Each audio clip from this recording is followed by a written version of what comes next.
Now available in paperback and Kindle Unlimited, E-Steam: The Sands of Time. It's action and adventure in ancient Egypt in this terrific teen time travel romance. Get your copy of E-Steam: The Sands of Time at your favorite online bookseller today. Yesterday, I also got a chance to look at the teaser trailer for 2019's so-called Shaft movie. And the reason why I call it a so-called Shaft movie is because it has none of the elements of the classic 1970s film starring Richard Roundtree or the 2000 follow-up featuring Samuel L. Jackson. Now, this so-called Shaft movie is supposed to be a comedy, and it's the kind of comedy that laughs at black people instead of allowing us to laugh with the situation. Now, this brand new so-called Shaft is the grandson of John Shaft, and this grandson is played for laughs because this grandson is nothing more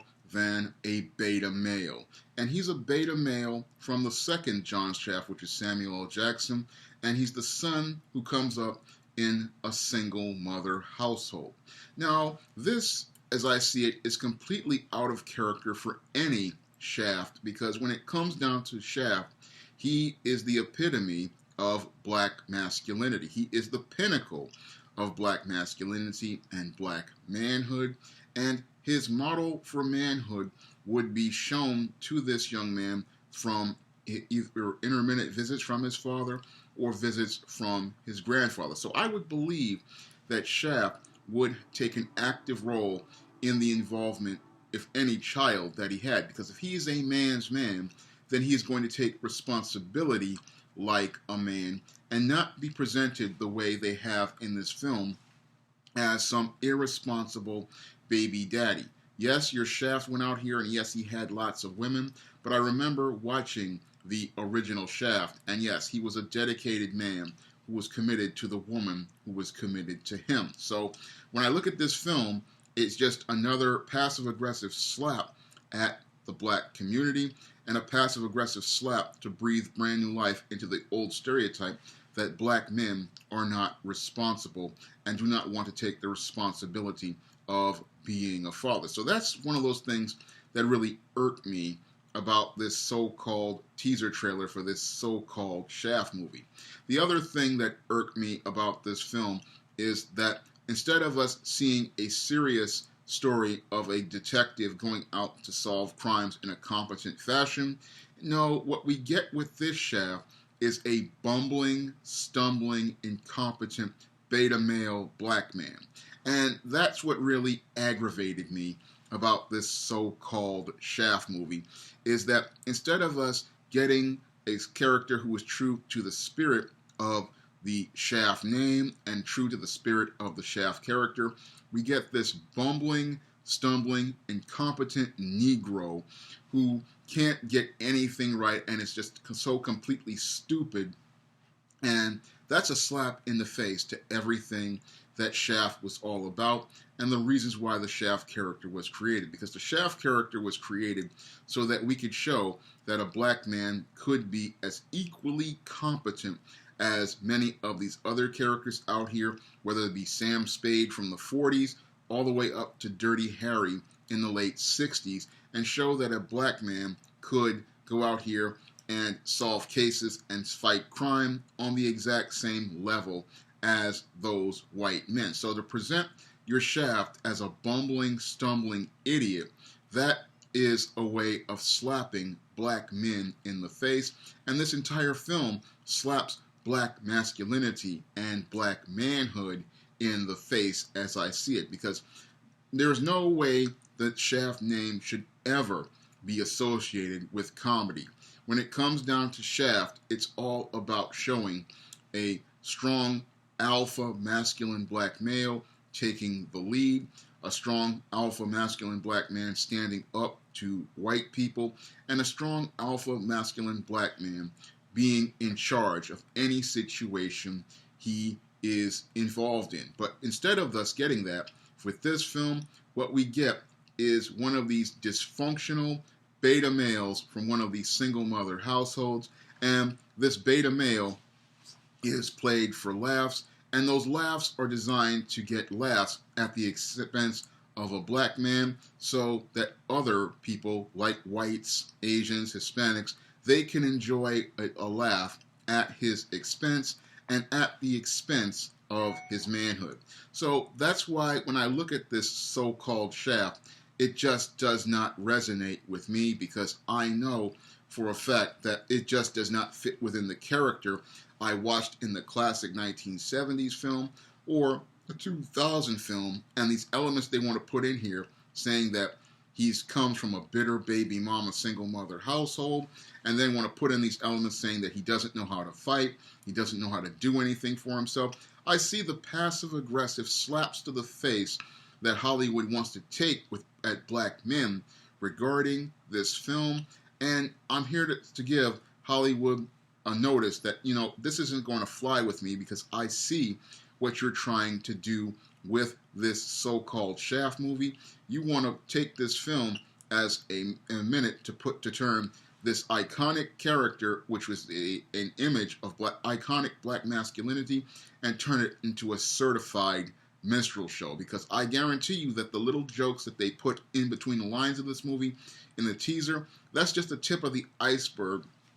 as related to this film. And they're all about, again, taking those pot shots at black men and then trying to quietly make it look like they are trying to make some sort of updated Shaft movie when it's just an updated minstrel show. Now, I believe that if they made this movie with the daughter of Shaft, we would not be seeing her presented as a bumbling, stumbling idiot. No, we would be seeing the daughter of Shaft being presented as on the exact same level as John Shaft. So I see the gender bias here with this film, because again, if this was a daughter of Shaft, she would be shown as so-called strong and independent, and she would be shown as being just as smart as John Shaft. But in this movie, we don't get to see that from the son. No, from the son, we get to see him as a bumbling, stumbling, stupid moron. And that's something that's a complete insult to every black man out there. And when I look at this teaser trailer, it makes me just as angry as that Gillette ad they made just a couple of weeks ago, where I can see the feminism and I can see the gynocentrism, and I can also see the racism involved in the making of this film. But I can only get angry up to a point, because I understand that the Shaft character is not owned by black people, and the narratives we're going to get regarding a film like a Shaft, there's going to be negative from us because it's not made from us, it's not created by us, and it's not owned by us. And when I look at this whole Shaft 2019, I see another reason for black people to have their own media platforms and be in control of their own media platforms, because in order for us to have control over our image, we have to have control over our media platforms. And that's the way we control our image, and that's how we prevent stereotypes from getting out here regarding black people, because the new stereotypes that these racists want to push regarding the black man is that your black man is incompetent, your black man is stupid, your black man is a joke, your black man is a bumbling, stumbling idiot, and that it's really sad that we have John Shaft, a bumbling, stumbling idiot, just like your Mr. Terrific, who in the comic books was the world's third smartest man in the comics, but on TV show, he's presented as a bumbling, stumbling idiot as well. And I'm starting to see a pattern regarding presenting these black men who are supposed to be strong and intelligent as complete idiots. And I'm not happy with that pattern at all, because when it comes down to the black male image, I'd like to think we could have an image of a black man that showed how intelligent we were, how capable we were, how responsible we can be, and how we can take the lead in a situation, and how we can go out here and perform on the exact same level as whites, Hispanics, and Asians, or even exceed what they do as their standard. Because when it comes down to black men, black manhood, and black masculinity, I want to see an image of a strong, capable man. And if they're not going to make those images, again, this is why I go out of my way to create characters like John Haynes in the SJS Direct imprint, because when I look at mainstream media and they go out here and they make these beta male Shaft,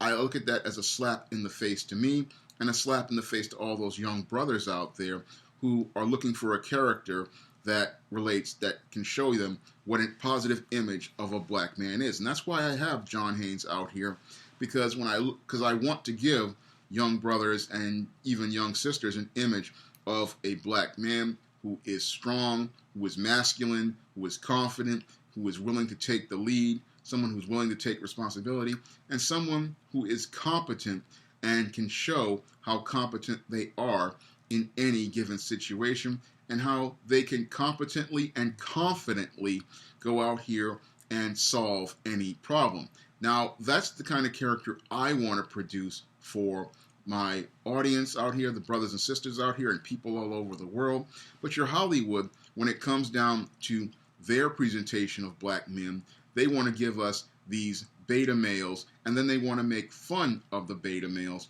and then they want to call it Shaft, but what they're really showing is they want to give you the shaft by showing you a cuck, and they want to make the cuck as the standard for black manhood and black masculinity. And if they're going to do that, that's when I say every black person out here needs to hold their wallet, because this shaft is giving you the shaft, and it's a complete slap in the face to you as a black man, and it's a complete slap in the face to everyone regarding the image of black manhood and masculinity.